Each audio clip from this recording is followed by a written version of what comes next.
There are a broad range of influence strategies that can be used in the development sector to drive positive change. We asked leaders in development to discuss this and share some examples of where they used influence strategies effectively. In terms of influence strategies, I want to discuss this question in terms of a project at UNICEF on teaching and learning. A lot of rural teachers don't get enough professional development opportunities, and many of them actually start teaching without having any pedagogical tools or training, especially in very remote locations. So what we're trying to do is set up video vignettes or teaching kernels for them to watch and access either on their phones or through video CD-ROMs. And in this process, we're engaging some experts from the US and in China. The problem is, though, many of these experts and teachers are very academic in terms of what they think beginning teachers need. There's been a lot of research into what are the best ways to teach teachers from an academic perspective, but on the ground, I think what teachers need most is also support and understanding of their actual needs that are not, may not be captured in the literature. So when we're having meetings on this and when we started to develop this project, in terms of strategies, I tried to ask a lot of questions of some of the academics that are involved and the other education specialists on what their actual goal was, what they knew about the teachers that they were working with or the communities that we're working with. And apart from asking questions as well, giving them examples that I found through my experiences in Australia and in the US of what beginning teachers can benefit from, and sending those to have a look. For example, look, here's an example that you can have a look at. What do you think of that? And engaging them in a discussion so that they can share, so they can see what other international people are doing. So questions and sharing examples, and then also informally going to who you know has decision-making power. So talking to my supervisor who does have a teaching background and being frank with her and saying, look, I don't know if currently the plan that they're doing is going to work, and maybe you can suggest other ideas. So leveraging someone that also has decision-making power. So how do you influence policies or practices in the development world? And this is probably the area I've been most involved with, that role of influencing and what we call advocacy, which is trying to change government or other policies over the years. And I've just actually tried to pull all that together in a book called How Change Happens, which is trying to explain both how change happens out there without us being involved, but also how activists of any kind, government, NGO, corporate, grassroots campaigners, can influence those change processes. I think one of the things you have to decide is where you are in the policy funnel. So the policy funnel is an idea that at the beginning of an issue, you're talking in very broad terms. You're trying to say inequality matters, climate change is a thing, people shouldn't beat children. Very, very general points. And then if that gets picked up in the public policy process, it starts to get narrowed down into specific ideas, laws, spending, decisions, implementation, all those kind of more detailed things. So if you're at the start of a policy funnel, then what you're doing is framing. You're saying this is an issue. And to be honest, I think that's probably one of the things that NGOs like Oxfam are best at.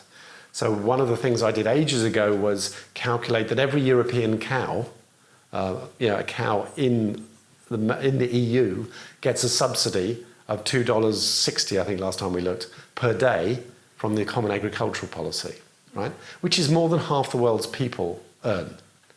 Now that is not an enormous academic exercise. It took about half an hour to calculate, but it's one of the things that NGOs are good at, is finding what we call killer facts, particular facts which epitomize a problem. And in that case, the problem was Europe is thinking too much about subsidizing its farmers and not thinking enough about the impact that has on poor people around the world. So that kind of framing exercise is one we did more recently. A colleague of mine, Ricardo Fuentes, calculated that the 85 richest people in the world had the same wealth as the 3.5 billion poorest people. 85 individuals, 3.5 billion poor people. Now, that doesn't tell you what to do about it, but it frames that inequality is extreme and is becoming obscene.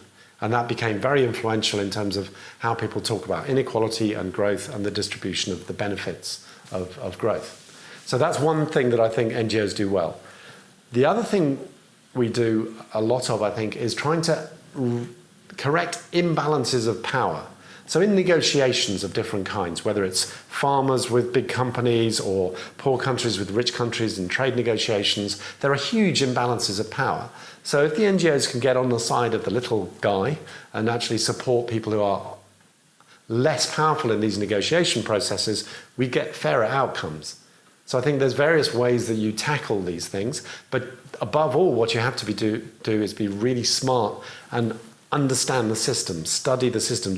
Don't just jump in with what you've done in the past, because what works in one place at one time may well not work at another place at another time. So that's why I talk a lot about dancing with the system, learning to understand the system and just be really interested in the way things work before you start thinking about your own project. In this context, the development project was deepening democracy in Nigeria. Because the non-profit that I worked for 3 years was focused on getting more women into political positions, either through elections or appointments, a lot of the work that we did was towards the governance and democratic and political institutions, trying to strengthen them and make them more inclusive. So one particular context that, or project that we worked on was during the merger of 3 major parties. This was prior to the 2015 elections. A few parties were coming together to merge and form one big strong party in order to give the PDP, which had been in power for 16 years, a very strong opposition at the polls. Now, we in civil society saw this as an opportunity to engage with them and say, look, how do we make this party different, really different in terms of structures and output and inclusiveness? Obviously, I was looking at the gender angle. Other organizations were looking at governance and structures.